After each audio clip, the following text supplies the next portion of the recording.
Well, in addition to the jobs report, of course, we are continuing to watch some earnings news happening, and a number of companies reporting earnings sort of associated with the reopening trade. One of them is AMC. Of course, that company doesn't have any earnings as of yet. First quarter loss of about $567 million.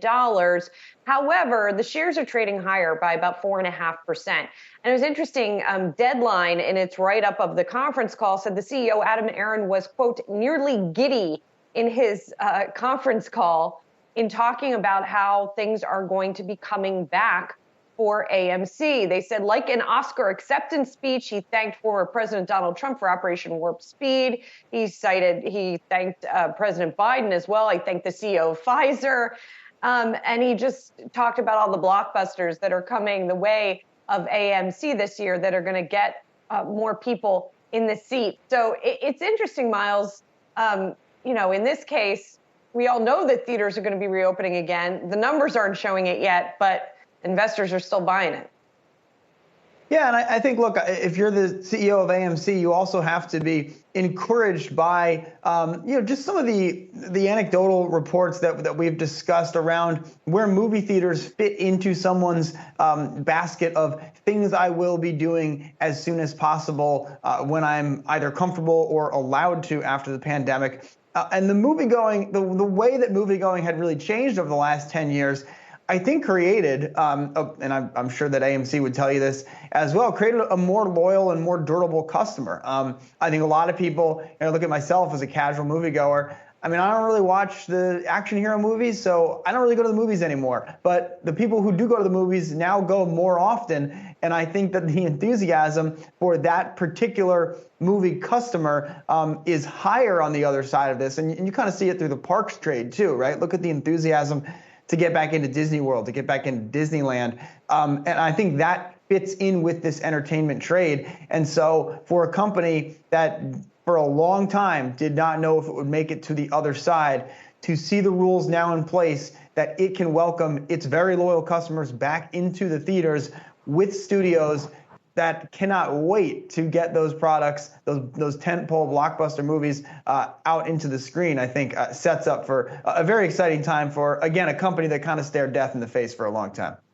Yeah, and then we'll see if they're still staring death in the face in a different way a year from now, right, when we're talking about streaming wars again as the biggest competitor to movies. Another thing that could be coming back, more sports and more sports betting as a result. DraftKings out with its numbers. The company's still posting losses, but it was a smaller loss than estimated, and revenue up about 250%.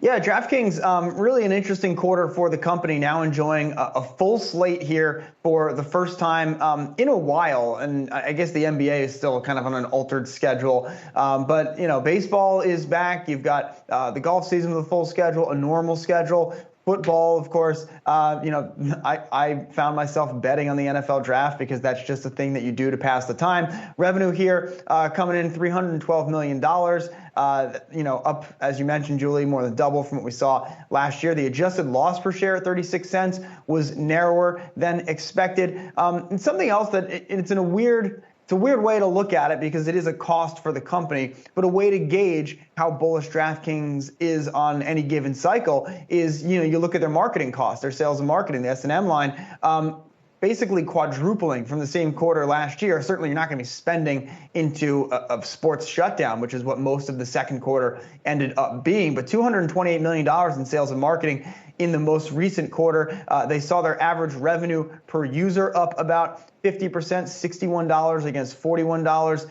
Again, they're going to have some strange comps here through the rest of the year, but clearly DraftKings, I think in their minds, still leading and playing out the thesis that the market was so excited about, when they came public. What was that, a year and a half ago or so? And also, I always like following DraftKings because it's a nice gift to all of us as the initial and probably the most successful SPAC really began this latest craze. And so, for DraftKings management, we thank you for having brought hundreds of companies to follow in your footsteps over the last year.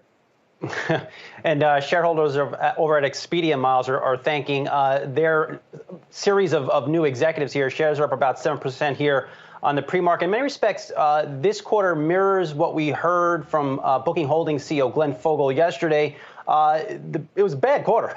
Bookings were down 14%, but they hit all the high notes. And those two high notes with any travel stock right now is demand coming back. April for Expedia, bookings were down a little bit better than 20%. In March, they were down 20%. So the trajectory of bookings is improving. And another finer point here when these travel companies, are they still containing cost and finding new ways to cut it? Expedia is still on track to cut about $750 million in fixed cost savings. That is a big, giant, large number, and the street likes to hear this morning. Yeah, and we've seen the travel space again, kind of that AMC story, right? The numbers are going to be bad, the comps are going to be bad, but how they're seeing the future. When you saw the chart there for Expedia, investors think they've seen the future for Expedia, and they think it is a lot more positive than the past.